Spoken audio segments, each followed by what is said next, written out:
العالمين والصلاة والسلام على سيد المرسلين وعلى آله وأصحابه أجمعين. قال الله تبارك وتعالى في الكلام المجيد والفرقان الحميد: أعوذ بالله من الشيطان الرجيم، بسم الله الرحمن الرحيم. سورة أنزلناها وفرضناها وأنزلنا فيها آيات بينات لعلكم تذكرون. وقال تعالى: وراودته التي هو في بيتها عن نفسه وغلقت الأبواب وقالت هيت لك قال معاذ الله إنه ربي أحسن مثواي إنه لا يفلح الظالمون. وقال النبي صلى الله عليه وسلم: يا معشر الشباب من استطاع منكم الباءة فليتزوج فإنه أغض للبصر وأحسن للفرج ومن لم يستطع فعليه بالصوم فإنه له وجاء. صدق الله العظيم وصدق رسوله النبي الكريم ونحن على ذلك من الشاهدين والشاكرين والحمد لله رب العالمين. محترم و مکرم حضرات علماء کرام اور ایمان والے بھائی، آج کی ہماری یہ مجلس نکاح کی بھی مجلس ہے۔ اس مناسبت سے آپ حضرات کے سامنے نکاح کے سلسلے کی آیات پڑھی گئی۔ اللہ تبارک و تعالیٰ نے حضرت آدم علیہ السلام کے ذریعے انسانی نسل کو آباد فرمایا۔ اللہ پاک نعمت کا ذکر کرتے ہوئے فرماتے ہیں: یا ایھا الناس انا خلقناکم من ذکر و انثی، ہم نے تم سب کو ایک مرد اور ایک عورت سے پیدا کیا۔ اور دوسری جگہ فرمایا خلقکم، اللہ پاک نے تمہیں ایک ہی ماں اور باپ سے پیدا کیا۔ اور وبث منہما رجالا کثیرا ونساء، پھر اس کے بعد بہت ساری عورتیں، بچے، پورا نظام چلایا اللہ پاک نے۔ سلسلے نسب اللہ پاک نے جو انبیاء کرام علیہ السلام کو بھیجا ہے، اس میں 5 بڑے مقاصد ہے بھیجنے کے۔ سب سے پہلا مقصد ہے دین کی حفاظت، دوسرے نمبر پر آتا ہے نسل کی حفاظت، جان کی حفاظت، اس کے بعد نسل کی حفاظت، اور پھر اس کے بعد عقل کی حفاظت اور مال کی حفاظت۔ یہ 5 بنیادی مقاصد اللہ پاک نے ذکر فرمائے۔ اس میں نسل کی حفاظت، اولاد آدم آگے بڑھے اور قیامت تک اللہ پاک نے جو سلسلہ انسانوں کا پیدائش کا جاری فرمایا ہے، یہ مسلسل باقی رہے، اس لیے اس کی حفاظت کرنا ہے۔ نکاح کا فریضہ جو اللہ تبارک تعالیٰ کی طرف سے نازل ہوا، اور تمام انبیاء کرام علیہ السلام نے اس کو عمل میں اپنے آپ کو لائے۔ اللہ پاک کو ایک آیت کریمہ میں ارشاد فرماتے ہیں کہ ہم نے آپ سے پہلے بہت سارے انبیاء کرام علیہ السلام کو بھیجا اور ان کو بیوی بچوں والا بنایا۔ یہ قرآن کریم کی آیت ہمیں اشارہ کرتی ہے کہ اللہ تبارک تعالیٰ نے انسانی نسل کو بڑھانے کے لیے یہ پورا انتظام فرمایا۔ نکاح کو آپ صلی اللہ علیہ وسلم اور انبیاء کرام علیہ السلام کی سنت قرار دیا۔ اس کے ذریعے زنا کاری، بدکاری، بد نظری ان سب سے بچانا ہے۔ اس لیے اللہ تبارک تعالیٰ نے نکاح کے آیات کو قرآن کریم میں کثرت سے ذکر کرنا۔ معاملات اور معاشرات، یہ 2 مسائل ہے، اللہ تبارک تعالیٰ نے قرآن کریم میں اس کو تفصیل سے ذکر کرنا۔ آپ کے سامنے میں نے جن آیات کی تلاوت کی، اس میں اللہ تبارک تعالیٰ اولو العزم من الرسل حضرت یوسف علیہ السلام کا قصہ ذکر فرماتے ہیں، اور دوسری ایک آیت پڑھی، اس میں اللہ تبارک تعالیٰ انسانی سماج اور سوسائٹی میں برائیاں جہاں جہاں سے آ سکتی ہے یا برائیاں جہاں سے لانے کی منافقین کی طرف سے کوشش ہوئی، ان آیات میں اللہ تبارک تعالیٰ نے سورہ نور کی جو آیت میں نے آپ کے سامنے پڑھی، سورۃ انزلناہا وفرضناہا، اللہ پاک نے 100 سے اوپر صورتیں نازل فرمائی، لیکن کسی صورت کی ابتدا اس طرح نہیں فرمائی۔ اور یہ سورۃ سورہ نور، اللہ تبارک تعالیٰ اس میں فرماتے ہیں سورۃ انزلناہا، یہ وہ صورت ہے جس کو ہم نے نازل، وفرضناہا، اس کے احکام کو ہم نے مقرر فرمایا۔ یہ تاکید کے ساتھ اللہ تبارک و تعالیٰ نے سورت کی ابتدا فرمائی، اس لیے کہ انسانی سماج اور سوسائٹی میں برائی اور بے حیائی جن جن طریقوں سے آ سکتی تھی اور جن لوگوں نے الزامات، تہمتیں پاک دامن عورتوں پر لگانے کی کوشش کی، اللہ تبارک و تعالیٰ نے سورہ نور میں اس کی طرف اشارے پر دوستوں اور بزرگوں جناب نبی اکرم صلی اللہ علیہ وسلم تشریف لائے، مختلف قسم کے حالات سے آپ صلی اللہ علیہ وسلم کا گزر ہو۔ اسی میں سورہ نور میں اللہ پاک نے جو ابتدائی آیتیں ذکر فرمائی، اس میں یہ بتلایا کہ دشمن جانی اعتبار سے کوشش کر رہے تھے، مالی اعتبار سے کوشش کر رہے تھے، دین کی دعوت لوگوں تک نہ پہنچے، ولغوفی لعلکم تغلبون، قرآن پڑھا جا رہا تھا اور اپنی طرف سے شور کیا جاتا، یہ ساری تقریریں کی، اخیر میں اس سے بھی کچھ بن نہیں پایا تو مسلم سماج کی عورتوں کے اوپر غلط قسم کے الزامات لگانے کی کوشش کی، ان کو پریشان کرنے کی کوشش کی گئی۔ تو اللہ تبارک و تعالیٰ نے سورہ نور میں اور سورہ احزاب میں، دونوں صورتوں میں اللہ تبارک و تعالیٰ نے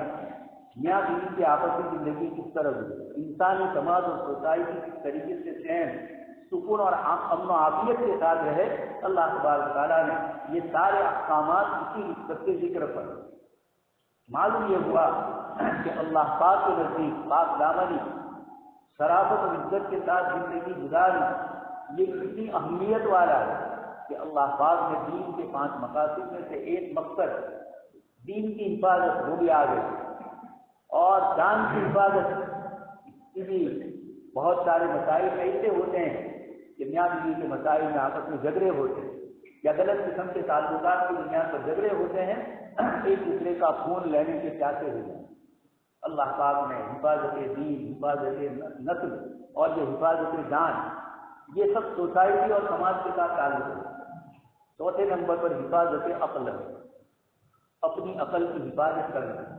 شریعت مطہرہ میں انسانی عقل محفوظ رہے، سلامت رہے، اس کے لیے وہ تمام چیزیں جو عقل کی برہوزی میں رکاوٹ ڈالیں، جو سمجھ اور فہم سے دور کی چیزیں ہیں، اللہ تبارک تعالیٰ نے ان تمام چیزوں کا بھی ذکر فرمایا اور اس سے بھی ہمیں روکنے کی کوشش کرنا۔ اسی میں انسان کو یہ بتلایا کہ یہ عقل بڑی قیمتی ہے، جب آدمی شراب پیتا ہے اس کی عقل ماؤس ہو جاتی ہے اور انسان انسانیت سے نکل کر جانوروں کے دائرے میں چلا جاتا ہے۔ اللہ تبارک تعالیٰ نے اس لیے تمام نشہ لانے والی چیزوں کو حرام فرمایا۔ بہت بڑے مصر کے عالم ہے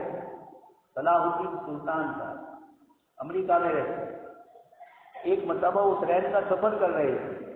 اور ایک شاید سوازی لینڈ میں یا اور کسی ملک میں ہو، شاید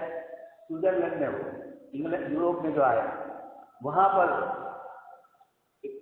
اور دوسرا پروفیسر ٹرین میں آپ کے ساتھ تھا، اس نے کچھ باتیں اسلام کے سلسلے میں سنی۔ اس نے کہا کہ اسلام اتنا اچھا مذہب ہے، پھر وہ ہمیں شراب جیسی اچھی چیز سے کیوں روک رہا ہے؟ صلاح الدین سلطان صاحب نے اس کو فرمایا کہ اسلام نے تمہیں یہ جو شراب سے منع کیا، اس کے پیچھے منشا یہ ہے کہ تمہاری عقل ہر وقت انسانی عقل باقی ہے۔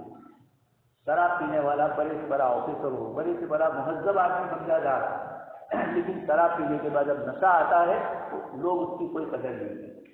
الگ الگ قسم کے الفاظات سے اس کو نوازا جاتا ہے۔ تو صلاح الدین سلطان صاحب نے کہا کہ شریعت اسلامیہ نے تمہاری عقل کی حفاظت کے لیے اس شراب کو حرام کیا، عقل کی حفاظت کے لیے ظاہر رہنے سے منع کیا، اور قرآن کریم کی مختلف آیات میں افلا تتفکرون، تدبرون، تعلمون، تعقلون، یہ جو کلمات قرآن نے ذکر فرمائے، یہ اسی بنیاد پر کہ انسانی عقل صحیح ہوگی تو انسان صحیح چیزیں سوچے۔ تو اللہ تبارک تعالیٰ نے حفاظت نسل کے لیے اس نکاح کے سلسلے کو انبیاء کرام علیہ السلام کی سنت قرار دیا، ان کی طرف سے بیوی بچوں والا بنا کر بھیجنے کے ساتھ اللہ کے نبی صلی اللہ علیہ وسلم اور دیگر تمام انبیاء کرام علیہ السلام نے اپنے نکاح کے سلسلے کے مسائل کو عام کیا اور لوگوں کو بتلایا،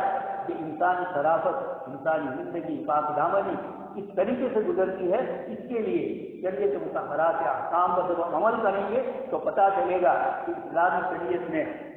کس طریقے سے انسانوں کی جان، مال، عزت، آبرو سب سے لے کر پیر تک کی باڈی، ان سب کی شریعت مطہرہ نے کیسے حفاظت فرمائی، اور جناب نبی اکرم صلی اللہ علیہ وسلم نے اس کو اس انداز میں پیش کیا۔ 3 صحابہ کرام آئے، حدیث کی کتاب میں آپ طلبہ جانتے ہیں، مشہور ہے، حضرت عائشہ صدیقہ رضی اللہ تعالیٰ عنہ کے پاس اتفاق سے اللہ کے نبی صلی اللہ علیہ وسلم نہیں تھے، تو حضرت عائشہ صدیقہ رضی اللہ تعالیٰ عنہ سے انہوں نے آپ صلی اللہ علیہ وسلم کی عبادات رات کی جو ہوتی تھی اس کے معمول کی۔ حضرت عائشہ صدیقہ رضی اللہ تعالیٰ عنہ نے بتلا دیا کہ اللہ کے نبی صلی اللہ علیہ وسلم اس طرح عبادت پر حدیث شریف میں ہے کأنہم تقالوا، ان صحابہ کو یہ محسوس ہوا کہ یہ جو اللہ کے رسول صلی اللہ علیہ وسلم کی عبادت ہے یہ توڑی ہے، اور آپ تو چونکہ اللہ کے رسول ہیں اس لیے ہمیں زیادہ عبادت کرنی چاہیے۔ اسی مجلس میں ایک نے کہا کہ میں زندگی پر روزہ رکھوں، دوسرے صاحب نے کہا میں شادی بیاہ نہیں کروں۔ اس طریقے سے دنیا اور دنیا کی چیزوں سے اپنے آپ کو دور کرنے کی باتیں کرتے ہوئے گئے۔ جب آپ صلی اللہ علیہ وسلم تشریف لائے، حضرت عائشہ صدیقہ رضی اللہ تعالیٰ عنہ نے عرض کیا کہ اللہ کے نبی صلی اللہ علیہ وسلم یہ 3 صحابہ فلاں نام سے، حدیث شریف میں نام بھی نہیں تھے، یہ آئے تھے،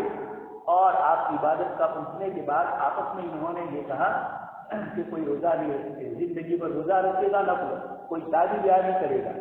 کوئی پوری رات اپنے آپ کو عبادت میں ہی مشغول کرے گا۔ آپ صلی اللہ علیہ وسلم نے باقاعدہ خطبہ پڑھا اور سب کو جمع کرنے کے بعد فرمایا انی اخشاکم للہ واتقاکم، میں تم سب سے زیادہ اللہ سے خوف کرنے والا، تم سب سے زیادہ متقی اور پرہیزگار ہوں، ولکنی اصوم وافطر، لیکن میں روزہ نفل رکھتا بھی ہوں اور روزہ نہیں بھی رکھتا، اصوم وافطر۔ دوسرا فرمایا وانام واصلی، نوافل کے لیے رات میں اٹھتا بھی ہوں اور رات کے ایک حصہ سوتا بھی۔ اسی کو حضرت عائشہ صدیقہ رضی اللہ عنہ نے فرمایا کہ اگر میں تمہیں یہ کہوں کہ اللہ کے نبی صلی اللہ علیہ وسلم نے رات کو آرام فرمایا تو یہ بھی کہہ سکتے، اور یہ کہوں کہ رات کو اللہ کے نبی صلی اللہ علیہ وسلم عبادت میں مشغول ہے تو یہ بھی میں کہہ سکتی، اس لیے کہ حضور کو دونوں اقوال میں دیکھا۔ آپ صلی اللہ علیہ وسلم نے ان صحابہ کرام کو منع فرمایا اور یہ صاف اعلان فرما دیا وَأُصَلِّي وَأَنَامُ، اور تیسری چیز فرمائی وَأَتَزَوَّجُ النِّسَاءَ، میں عورتوں سے شادی کرتا ہوں، من رغب عن سنتی فلیس منی، جو میری سنت سے اپنے آپ کو دور کرے گا اس کا مجھ سے کوئی تعلق نہیں۔ یہ محبت کی دنیا کا جملہ ہے فلیس منی۔ جب آپسی تعلقات ہوتے ہیں اور وہ قریبی تعلق جب ایک دوسرے سے منقطع ہو جاتے ہیں تو آدمی کو سخت اذیت اور تکلیف پہنچتی ہے۔ اللہ کے نبی صلی اللہ علیہ وسلم اس کی سزا بھی بتلا سکتے ہیں، لیکن آپ نے فرمایا من رغب عن سنتی فلیس منی۔ معلوم یہ ہوتا ہے کہ نکاح میں جو چیزیں تھیں جس سنت کی ادائیگی کے لیے جناب نبی اکرم صلی اللہ علیہ وسلم نے اپنے بیان کا یہ پیرایا اختیار فرمایا اور لئی زمین نہیں فرمایا۔ محبت کی دنیا میں یہ لفظ بہت بڑا ہے۔ حج کا موسم آدمی کے پاس استطاعت ہے، اس کے باوجود وہ اللہ کے گھر کی زیارت نہیں کرتا ہے، تو اللہ کے نبی صلی اللہ علیہ وسلم نے بھی اور اللہ پاک نے بھی جو انداز قرآن اور حدیث میں اختیار فرمایا، اللہ پاک نے ارشاد فرمایا وَلِلَّهِ عَلَى النَّاسِ حِجُّ الْبَيْتِ مَنِ اسْتَطَاعَ إِلَيْهِ سَبِيلًا وَمَنْ كَفَرَ، جس نے ناشکری کی لیکن تعبیر کیا اس کو ومن کفر، اپنے سے دور بتلا دیا۔ حدیث شریف میں آپ صلی اللہ علیہ وسلم نے یہی ارشاد فرمایا من لم يمنعه من الحج حاجة ظاهرة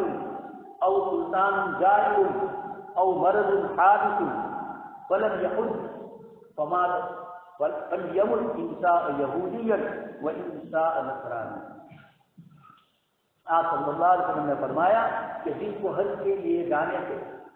کسی بیماری میں، کسی بادشاہ کی طرف سے رکاوٹ میں اور کوئی اس کی تکلیف نہیں آئی، اس کے باوجود اس نے دنیا میں زندگی گزاری، انتقال کر گیا اور حج ادا نہیں کیا تو فلیمت، چاہیے کہ وہ یہودی مرے چاہے نصرانی۔ یہ معلوم ہوتا ہے کہ اس قسم کے جملے آپ صلی اللہ علیہ وسلم ان مقامات پر استعمال فرماتے ہیں، اور قرآن کریم بھی جہاں بندوں سے اس چیز کی چاہت محبت کے انداز میں ہو، اس لیے نکاح کے سلسلے میں بھی آپ صلی اللہ علیہ وسلم نے ارشاد فرمایا من رغب عن سنتی فلیس منی، جو میری سنت اور میرے طریقے سے اپنے آپ کو الگ کرے گا اس کا مجھ سے تعلق ہے۔ قرآن کریم نے اس منظر کو دوسرے ایک انداز سے پیش فرمایا۔ اللہ پاک ارشاد فرماتے ہیں وَرَهْبَانِيَّةً ابْتَدَعُوهَا مَا كَتَبْنَاهَا عَلَيْهِمْ إِلَّا ابْتِغَاءَ رِضْوَانِ اللَّهِ وَمَا رَعَوْهَا حَقَّ رِعَایَتِهَا۔ عیسائی دنیا میں ذوقپن اور سنیاسی پن آ چکا، ان کے پوپ اور پادریوں نے اس طرح کی تعلیم دی تھی کہ دنیا کی کوئی چیز اس سے فائدہ نہ اٹھاؤ، تو ان لوگوں نے اپنے آپ کو غاروں میں غفاؤں میں لے گئے تھے اور وہاں بیٹھ کر اللہ اللہ کرتے، شادی بیاہ سے بالکل دور رہے۔ بلکہ حضرت مولانا سید علی میاں ندوی رحمۃ اللہ علیہ نے قصہ ذکر کیا کہ ایک بوڑھی ماں اپنے جوان بیٹے کو ملنے کے لیے ان غاروں میں اور غفاؤں میں جاتی ہے جہاں یہ لوگ عیسائی مذہب کے اعتبار سے عبادت سے مشغول ہوتے، اپنے آپ کو دنیا سے بالکل الگ کیے ہوتے۔ بچے کو جب اندر پتہ چلا کہ میری ماں مجھ سے ملاقات کے لیے آ رہی ہے تو وہ غار میں اور اندر چلا گئے کہ ایسا نہ ہو کہ میری ماں آئے میں اس سے ملوں اور اب تک میں نے جو عبادت ریاضت اور تپسیا کی ہے، ماں کا چہرہ یہ دنیا ہے، اس لیے دنیا کی بنیاد پر میری عبادتیں ضائع نہ ہو جائے، اس لیے ماں کے آخری احوال میں بھی وہ اپنی ماں سے ملاقات کرنا نہیں چاہتا۔ اتنی شدت مذہبی اعتبار سے تھی، دنیا اور دنیا کی چیزوں سے اپنے آپ کو اتنا بے رغبت کر دیا ہے۔ جناب نبی اکرم صلی اللہ علیہ وسلم نے فرمایا کہ وہ آدمی جو لوگوں کے ساتھ خلط ملط کرتا رہتا ہے، کسی کی تکلیف اور اذیت کو سنتا ہے، اور ایک وہ آدمی جو اپنے آپ کو سب سے الگ کر کے تنہائی میں رہتا ہے۔ آپ صلی اللہ علیہ وسلم نے ارشاد فرمایا کہ جو لوگوں کے ساتھ لوگوں کے ساتھ جو رہا اور ان کی تکلیف اور اذیت کو برداشت کیا، اس کو زیادہ ثواب ملے گا اس شخص کے مقابلے میں جو سماج اور سوسائٹی سے الگ ہو کر کر اپنے آپ کو الگ رکھتا ہے۔ وہ کسی انسانی سوسائٹی اور سماج کو ملتا نہیں ہے، اپنے آپ کو بالکل الگ کیے ہوئے۔ جناب نبی اکرم صلی اللہ علیہ وسلم نے دونوں کا فرق بتلایا، اس لیے اسلامی سماج اور اسلامی سوسائٹی میں نکاح اور شادی بیاہ کو بہت زیادہ ترغیب دی گئی۔ اس موقع پر ہمیں یہ دیکھنا ہے کہ جناب نبی اکرم صلی اللہ علیہ وسلم نے اتنی اہمیت اس نکاح کی جو بتلائی، اس سے پہلے آپ صلی اللہ علیہ وسلم نے بہت سارے اصول اور آداب بتائے۔ آپ کے سامنے میں نے جو روایت پڑھی اس میں جناب نبی اکرم صلی اللہ علیہ وسلم ارشاد فرماتے ہیں اے نوجوانوں کی جماعت، یا مقصر الشباب من استطاع منکم الباء، جو تم میں سے شادی کرنے کی استطاعت رکھتا ہے تو چاہیے کہ وہ شادی کرے۔ اور آگے فرمایا اغض للبصر واحسن للفرج، شادی سب سے بڑا جو کام کرتی ہے انسان کی نگاہ کی حفاظت کرواتی ہے اور انسانی شرمگاہ کی حفاظت کرتی ہے۔ اللہ پاک نے قرآن کریم میں بھی اسی کو ذکر فرمایا قل للمؤمنین یغضوا من ابصارهم ویحفظوا فروجهم ذلک ازکیٰ لہم، آپ ایمان والے مردوں سے کہہ دیجیے اپنی نگاہوں کو نیچی رکھیں اور اپنی شرمگاہ کی حفاظت کریں۔ حدیث شریف میں بھی آپ صلی اللہ علیہ وسلم نے نکاح کی فضیلت ذکر کرتے ہوئے یہی جملہ ارشاد فرمایا۔ یہ دلیل ہے اس بات کی کہ اللہ تبارک و تعالیٰ اس شادی کے ذریعے انسانی سماج اور سوسائٹی کو پاکیزہ بنانا چاہتا ہے۔ آپ صلی اللہ علیہ وسلم نے ایک روایت میں ارشاد فرمایا کہ جو شخص اپنی شرمگاہ اور اپنی زبان کی حفاظت کی مجھے گارنٹی دے میں یضمن لی ما بین لحییہ وما بین فخذیہ اضمن لہ الجنہ، میں اس کے لیے جنت کی بشارت دیتا ہوں، اپنی شرمگاہ کی حفاظت کرے اور جبڑے کے بیچ کی جو زبان ہے اس کی بھی حفاظت کرے۔ ان دو چیزوں سے حفاظت پر جناب نبی اکرم صلی اللہ علیہ وسلم نے جنت کی گارنٹی دی۔ اس لیے اللہ پاک نے جو آیتیں میں نے آپ کے سامنے پڑھی، ایک میں حضرت یوسف علیہ السلام کے قصے کو ذکر فرمایا اور ایک میں حضرت عائشہ صدیقہ رضی اللہ عنہا کا ذکر فرمایا، اور ان دونوں آیتوں کے ذریعے ہمیں سماج اور سوسائٹی میں کیسے رہنا ہے۔ اللہ پاک نے ارشاد فرمایا وراودته التي هو في بيتها عن نفسه، حضرت یوسف علیہ السلام بھائیوں نے آپ سے حسد کیا، کنویں میں ڈال دیا، پھر کچھ لوگ آئے انہوں نے خرید لیا اور اللہ پاک نے آپ کو عزیز مصر کے گھر میں، بادشاہ کے گھر میں پہنچا۔ وَكَذَلِكَ مَكَّنَّا لِيُوسُفَ فِي الْأَرْضِ، حضرت یوسف علیہ السلام کو اتنا انتظام اللہ پاک نے کرا۔ اس کے بعد اسی شاہی محل میں اس عزیز مصر کی بیوی نے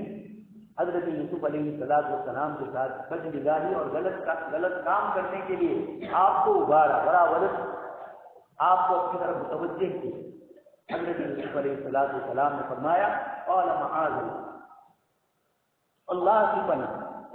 انہ ربی احسن مثوایا، جس آدمی نے مجھے اپنے گھر میں پالا ہو میں اس کے ساتھ خیانت کروں۔ یہ حضرت یوسف علیہ السلام کا اشارہ تھا زلیخا کی طرف کہ زندگی پر تیرے شوہر نے تیری خدمت کی، تیرے ساتھ اچھا سلوک کیا، اور آج تم اس کو چھوڑ کر میری طرف متوجہ ہو رہے، جب کہ تیرے آقا نے، تیرے شوہر نے میری بھی خدمت کی ہے۔ انہ ربی، وہ میرا مربی ہے۔ مفسرین نے انہ ربی کی دو تفسیر فرمائی، ایک تو یہ کہ تیرا شوہر جو میرا آقا ہے یہ میرا مربی ہے، اور دوسرا انہ ربی، اللہ پاک کی طرف اشارہ کہ یہ میرا رب ہے اور اس رب نے مجھے منع کر دیا ہے، اس لیے انہ احسن قال معاذ۔ حضرت یوسف علیہ السلام کے اس قصے میں مجھے اور آپ کو دو چیزوں کی نصیحت کی جائے۔ سب سے پہلے یہ کہ جب گناہ اور برائی کی طرف کسی انسان کو لے جانے کی کوشش، وہ اپنے آپ کو بچانے کی فکر کرے۔ حضرت یوسف علیہ السلام فوراً وہاں سے نکل گئے، واستبق الباب، اللہ پاک نے راستے کھول دیے، اور حضرت یوسف علیہ السلام اس گناہ سے بچنے کی پہلی تدبیر میں کامیاب ہوئے، اور دوسری تدبیر بتائی انہ ربی احسن مثوایا۔ حضرت یوسف علیہ السلام نے اس کے بعد فرمایا قال معاذ اللہ پاک کی پناہ میں اپنے آپ کو دے۔ ایک آدمی، ایک مسلمان اپنے آپ کو گناہ سے بہت پاک نہ سمجھے، یہ نہ سمجھے کہ گناہ سے مجھے، میں خود اپنی اعتبار سے گناہ سے رک جاؤں۔ اللہ پاک نے حضرت یوسف علیہ السلام کا جملہ قرآن میں نقل فرمایا کہ جس موقع پر جیل کے جیلر نے آپ سے یہ کہا حضرت یوسف علیہ السلام کہ آپ حسین و جمیل نوجوان، اور وہ عورت بھی آپ کو گناہ اور برائی کی طرف لے جا رہی، لیکن آپ نے اپنے آپ کو کیسے بچایا؟ حضرت یوسف علیہ السلام نے جواب میں فرمایا جو قرآن نے نقل فرمایا وما ابرئ نفسی ان النفس لامارۃ بالسوء، میں اپنی کوئی پاکیزگی، کوئی برات، کوئی صفائی، اپنا کوئی تقویٰ نہیں بتلانا چاہتا ہوں، بلکہ الا ما رحم ربی، اللہ پاک جس پر رحم فرمائے وہی بچ سکتا ہے۔ اس لیے حضرت یوسف علیہ السلام نے پہلے تو گناہ کی جگہ کو چھوڑا۔ یہ شریعت نے مجھے اور آپ کو حکم دیا ہے کہ اپنے آپ کو بچانے کے لیے گناہ کی جگہ چھوڑنی ہوگی، اور پھر اس کے بعد اللہ پاک کی طرف بھی متوجہ ہونا۔ حضرت یوسف علیہ السلام کو اللہ پاک نے پھر بچایا ہی نہیں گناہ سے۔ قرآن کریم نے حضرت یوسف علیہ السلام کی صفائی کے لیے 10 آیتیں ایسی نازل فرمائی جس کے اشاروں سے پتہ چلتا ہے کہ حضرت یوسف علیہ السلام اللہ پاک فرماتے ہیں کہ ہم نے ان کو فحشا اور سوء سے بچایا، برائی اور فحشا کو ہم نے روکا، كذلك لنصرف عنه السوء والفحشاء انه من عبادنا المخلصين۔ حضرت یوسف علیہ السلام اللہ کے سیدھا پسندیدہ منتخب چوائس کیے ہوئے بنے، اللہ پاک نے ان کو گناہوں سے بچایا، لیکن گناہ سے بچنے کے لیے یہ ساری تدبیریں آپ نے فرمائی۔ ان آیات سے یہ بھی پتہ چلتا ہے آگے جو وشہد شاہد من اہلیہ، یوسف علیہ السلام کی پاکی کے لیے ایک چھوٹا سا بچہ گواہی دے رہا ہے۔ اللہ پاک نے مجھے اور آپ کو یہ بھی بتلایا کہ جب آدمی اپنے آپ کو گناہ سے بچانے کی امکانی کوشش کرے تو اللہ پاک کا غیبی نظام آئے گا جو اس کو اس گناہ سے بچائے گا۔ آپ سن چکے